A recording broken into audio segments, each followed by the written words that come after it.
پودے لگانا میرے نبی صلی اللہ علیہ وسلم سے ثابت ہے۔ تمام عاشقان رسول آگے بڑھیں، گھروں میں، فیکٹریوں میں، دفاتر میں، مناسب مقامات پر 12 پودے لگائیے۔ انشاءاللہ وطن عزیز میں ہر طرف ہریالی ہریالی ہریالی ہوگی، اور جو درخت بہت فائدہ مند ہیں اور فضائی آلودگی، یہ دھواں اور گرد و غبار وغیرہ کو کم کرنے میں بہت ہی مفید ہیں، یوزفل ہیں، وہ ہیں نیم، گل مہر، لگنم، سہانجنا۔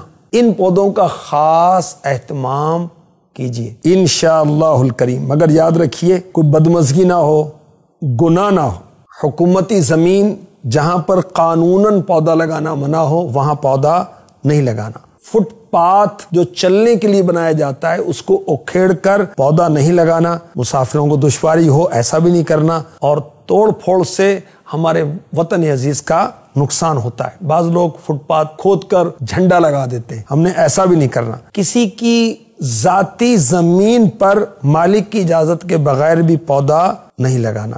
دعوت اسلامی 1 اگست 2021 کو ایک کمپین چلا رہی ہے، پودا لگائیے، درخت بنائیے۔ دعوت اسلامی کا ساتھ دیجیے۔